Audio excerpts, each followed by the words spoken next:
अच्छा जी, खैर मूव करते थे अपने टॉपिक के ऊपर। हम लोगों ने कल लोकल स्टोरेज देखा था कि किस तरीके से वर्क कर रहा होता है लोकल स्टोरेज, ठीक है। जी, लोकल स्टोरेज का सर एक्चुअल स्टोरेज है कितना नंबर का? एमबीज़ में है।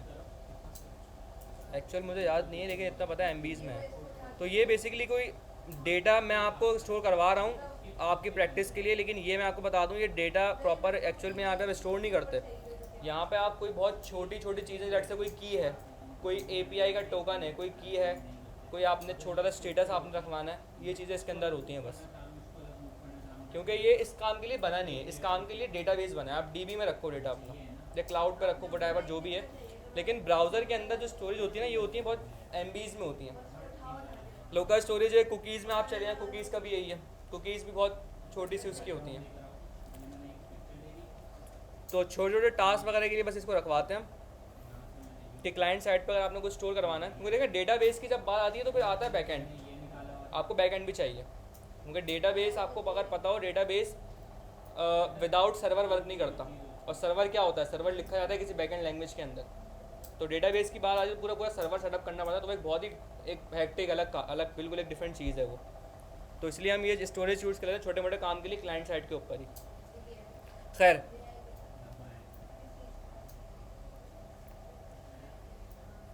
आपने एक वो देखा होगा जब किसी वेबसाइट पे लाइट और डार्क थीम होता है, ठीक है। लेट से आपने डार्क थीम क्लिक किया, अगर आप पेज को रिलोड करें तो वो डार्क लाइट होता है दोबारा, डार्क ही रहता है। डाल ही रहता है। कैसे भाई? कभी थोड़ा सा सोचा है कि ऐसा हो क्यों रहा है? कोई एग्जांपल देखते हैं। आई थिंक W3 स्कूल्स पर यस सर। है ना? जावा, सर उसका इनर एचटीएमएल चेक कर दो प्लीज। अभी देखते हैं। ये रहा मेरे पास, ये आ रहा है, ठीक है। अच्छा, बाय डिफ़ॉल्ट ना ये लाइट मोड है, ठीक है। अच्छा, मेरे पास डार्क क्यों आया? कि मैंने सिस्टम प्रेफरेंस से उठा लेता है कभी कभी ना, मैंने डार्क थीम यूज़ की हुई इसलिए डार्क उठा लिया इसने, ठीक है। खैर, मैं आया, मैंने पेज को रिलोड किया, लाइट हुआ हुआ, मैंने क्लिक किया, डार्क हो गया। अच्छा, ये इतना सिर्फ इतना प्रोसेस ये कर सकते हैं आप? लाइट डार्क मोड करवा चुका हूँ आपको मैं, टॉगल से होगा ना? टॉगल से होगा, वेरी गुड। बाकी सब सो रहे हैं। ये मैं इम्प्लीमेंट करवा चुका हूँ आपको, लाइट और डार्क मोड। ऐसा ही है भाई, टॉगल से होगा ये। सिंपल एक क्लास टॉगल करवाओगे, डार्क हो जाएगा। इसके क्लिक के ऊपर क्या हो रहा है? क्लास टॉगल हो रही है और डार्क मोड हो गया। यहाँ तक तो आपको करवा चुका हूँ मैं। अब अगर मैं, अच्छा, अगर वो टॉगल वाली फंक्शनैलिटी को अगर दिमाग में रखो थोड़ी देर के लिए, हमने क्लिक किया, टॉगल से क्लास ऐड हो गई है, ठीक है। अब अगर मैं पेज को रिलोड करूँगा तो भाई जावा स्क्रिप्ट भी रिलोड होगी, जाहिर है। तो इसका मतलब इसको दोबारा से लाइट हो जाना चाहिए अगर उस लॉजिक के हिसाब से हम चल रहे हैं। इनर एचटीएमएल चेंज होता है ना सर। ऐसा ही है, अगर हम उस वाई लॉजिक के हिसाब से चल रहे हैं तो इसको लाइट हो जाना चाहिए, क्योंकि जावा स्क्रिप्ट दोबारा से पूरी रिलोड हो रही है, तो फिर सब डिफ़ॉल्ट स्टेट में आ जाएगा। यहाँ देखते हैं क्या हो रहा है।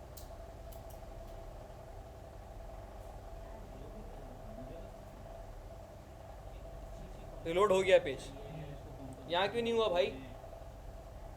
इस तरह के टास्क के लिए यूज़ कर रहे हैं लोकल स्टोरेज। इन्होंने क्या किया हुआ है? सिंपल, मैं एम 100% श्योर इन्होंने ये किया होगा। सिंपल, इन्होंने इस क्लिक के ऊपर कोई इस डार या इस कुछ का कोई टैग भिजवाया होगा लोकल स्टोरेज के अंदर, इनके डेवलपर्स ने, W3 स्कूल्स के। और अब जब मैं रिलोड करूँगा, आपको पता है लोकल स्टोरेज में डेटा एक दफ़ा अगर सेव हो गया तो डिलीट नहीं होता जब तक आप खुद ना कर दें। चेक करते हैं ज़रा, आई थिंक होगा इसमें। मैंने कभी चेक नहीं किया, मैं फर्स्ट टाइम ही कर रहा हूँ इधर ही चेक। पता नहीं कहाँ होगा, ये तो बहुत इनके बड़े प्लेटफॉर्म है बहुत ज़्यादा। ये रहा सर, डार्क ऊपर लिखा हुआ है। कहाँ है?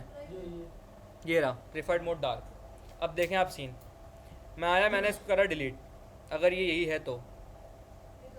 अब मैं रिलोड करता हूँ पेज। सर ये हाँ, आम ये यूजर, खत्म। ये आम यूजर भी चेक कर सकता है? जी कर सकता है। अब आम यूज़र को तो नहीं पता लोकल स्टोरेज क्या चीज़ होती है, डेवलपर्स को ही पता होगा क्या चीज़ होती है। क्या होता है? लेकिन हम सर वो चेंज तो नहीं कर सकते ना, हम रिफ्रेश करेंगे वापस आ जाएगा। नहीं नहीं, लोकल स्टोरेज तो डिलीट कर दी ना आपने। लोकल स्टोरेज को तो एक्सेस होता है हर किसी के पास। मैं रिफ्रेश करता रहा हूँ, कहाँ आ रहा है वापसी? देखा आपने?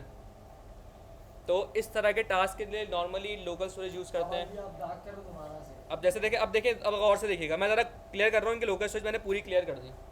अब ज़रा देखिएगा सीन, मैंने क्लिक किया, आ गया ये तो। आया local storage preferred mode dark. Use कर रहे हैं वही अप्रोच। इसका फ़ायदा क्या है भाई, बंदा रिलोड करेगा आके, अब फ़र्क ही नहीं पड़ेगा, कोई डार्क ही रहेगा। और ये तो मैं एक मिसाल दिया मैं W3 स्कूल्स की, इस तरह की हज़ार वेबसाइट्स पे आपने देखा होगा ये चीज़ इंप्लीमेंट हुई भी होती है, लाइट मोड डार्क मोड। तो उसके लिए बेस्ट होता है ये लोकल स्टोरेज यूज़ करते हैं। ठीक है जी, तो भाई आप भी कर सकते हो इस काम के लिए। ये एक मिसाल दिए, बहुत सारे काम इससे अचीव हो सकते हैं। लेट से यूज़र की आप ऑथेंटिकेशन स्टेटस देख रहे हो, यूज़र लॉगिन है या नहीं है, तो मैं कल फेसबुक की एग्जांपल दी थी आपको मैंने, उसके लिए भी आप एक टोकन भिजवा दो भाई लोकल स्टोरेज में, पे उसके हर दफ़ा कंडीशन चेक करवा दो कि भाई क्या ये टोकन मौजूद है लोकल स्टोरेज में, अगर है तो इसका मतलब यूज़र वैलिड है, वरना उसको बोलो भाई लॉगिन करके आओ पहले। खैर मूव करते हैं मैं टॉपिक के ऊपर। तो हमें किसी को लोकल स्टोरेज में सेट करवाना, गेट करवाना, रिमूव करवाना, ये तीन ऑपरेशन करने में कोई सवाल है? ये कल हमने करवाया था कि ये तीनों चीज़ें। किसी का अगर इसके अंदर क्वेश्चन है तो मुझे बताएं, फिर हम आगे थोड़ा सा एडवांस की तरफ जाएंगे इसके। जी कोई सवाल? भाई कॉपी और पेन के बगैर क्लास में नहीं आया करो, नेक्स्ट क्लास में बस मुझे कॉपी पेन के बगैर ना दिखना हो, क्योंकि कॉपी और पेन के बगैर जो आ रहा है इसका मतलब बस वो टाइम ज़ाया करने आ रहा है। और कॉपी पेन लेके बैठना नहीं है, लिखना भी है। सही है? तो आई थिंक ऑल क्लियर है। सही है, आगे चलते हैं। अब हमने स्ट्रिंग को सेट करवाना सीख लिया। कैसे भाई?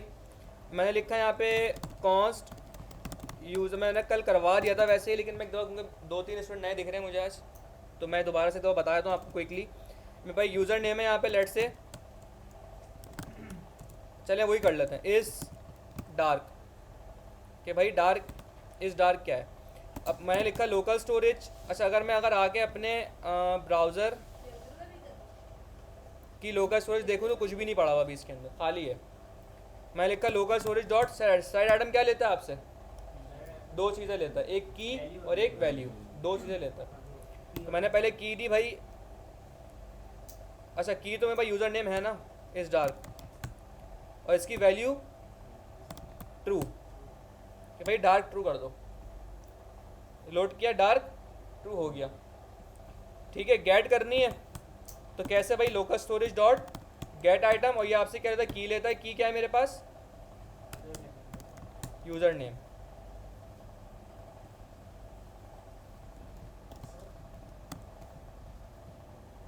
ट्रू आ गया यहाँ पे। कुछ पूछ रहे हो? कोई कुछ पूछ रहा है?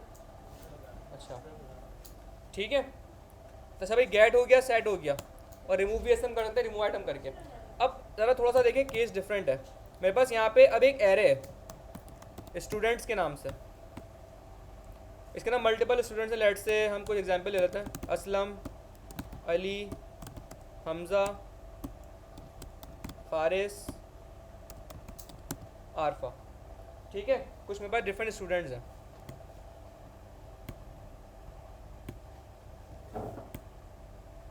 इसमें तो कोई इशू नहीं, मैंने क्या किया, ये सिंपल एरे बनाई है बस।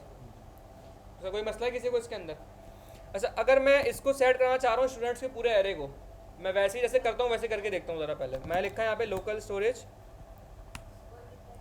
डॉट सेट आइटम, की दे दी मैंने यहाँ पे स्टूडेंट्स, और वैल्यू में मैंने क्या दे दिया?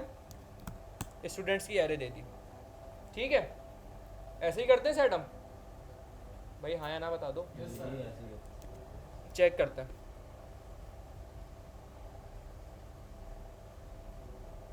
देखिए यहाँ पे कुछ हुआ तो है स्टूडेंट्स, लेकिन ये एरे की फॉर्मेट में नहीं हुआ। एरे में हुआ है? एरे में नहीं हुआ ये। अच्छा, अब मैं ज़रा इसको गेट करता हूँ कि गेट करते हुए मुझे क्या मिल रहा है। Local storage dot gate item, मैं मुझे आइटम दे दो जिसकी की क्या है? स्टूडेंट्स है, और जो भी आए उसे कंसोल कर दो। तो चेक करते हैं कंसोल में क्या हो रहा है। ठीक है, ये वही सेट हुआ हुआ है। ये क्या आ रहे हैं भाई? तो क्या बन के आए हैं? स्ट्रिंग। वेरी गुड, ये स्ट्रिंग है ना, सिंपल स्ट्रिंग बन के आ गए। लेकिन ये मैंने स्ट्रिंग में सेट कराए थे इसको, तो एरे में करवाए थे। इसका मतलब सही सेट नहीं हुआ। अब जब सेट ही सही नहीं हुआ तो गेट भी सही नहीं हुआ होगा, जाहिर सी बात है। अच्छा, एक इसको दिमाग में रखिएगा अपने, एक ये मसला। अब यही मैं सेम करता हूँ आपका उसके अंदर ऑब्जेक्ट के अंदर, देखते हैं जरा क्या केस है। कमेंट किया इसको मैंने, लेट मैं कोई ऑब्जेक्ट बनाता हूँ, लेट से यूज़र, एक ऑब्जेक्ट है मेरे पास, ठीक है, यूज़र का कोई नेम होगा, लेट से हसन, यूज़र की कोई आईडी होगी यूनिक, लेट से 01 कर देता,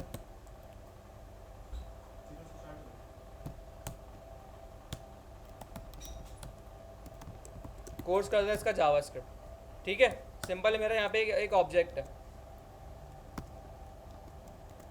क्लियर है, सिंपल ऑब्जेक्ट बनाया। अब मैं यही काम इसके साथ करता हूँ। मैं लिखा भाई local storage dot set item कर दो, लेट्स से यूज़र डाटा, और इसके अंदर क्या डाल दो, यूज़र। चेक करते हैं ज़रा, यूज़र डेटा तो आ गया, लेकिन ये किस फॉर्मेट में आया है, ऑब्जेक्ट ऑब्जेक्ट, मतलब एक एरे ब्रैकेट लगे और ऑब्जेक्ट ऑब्जेक्ट आ रहा है, मतलब अजीब सा कुछ आया है ये। तो एरे और ऑब्जेक्ट के अंदर सेट और गेट करने का केस थोड़ा डिफरेंट हो जाता है लोकल स्टोरेज में, क्योंकि उसको नहीं पता भाई एरे क्या है, उसको नहीं पता क्या है एरे, वो सिर्फ स्ट्रिंग समझता है, नंबर समझता है बस। अगर मुझे इसको ये बताना है भाई एरे और ऑब्जेक्ट में, तो मैं कैसे करूँगा, ज़रा अब देखते हैं। सबसे पहले आप ऑब्जेक्ट से ही स्टार्ट कर रहे हैं, ऐसा दोनों का तरीका सेम ही है, जो ऑब्जेक्ट का केस है वही एरे का भी केस है, जो ऑब्जेक्ट में यूज़ होगा तो वो एरे में भी यूज़ होगा। हम ऑब्जेक्ट, क्योंकि हम अभी काम इस पर कर रहे हैं तो इसको पहले देख लेते हैं। अगर मुझे सेट करवाना है, ये अभी किस फॉर्मेट में है, ऑब्जेक्ट फॉर्मेट में है ये, और लोकल स्टोरेज क्या समझता है, स्ट्रिंग समझता है वो, तो मुझे इसको स्ट्रिंग में कन्वर्ट करना पड़ेगा। अब भाई स्ट्रिंग में कैसे कन्वर्ट करते हैं किसी भी ऑब्जेक्ट को,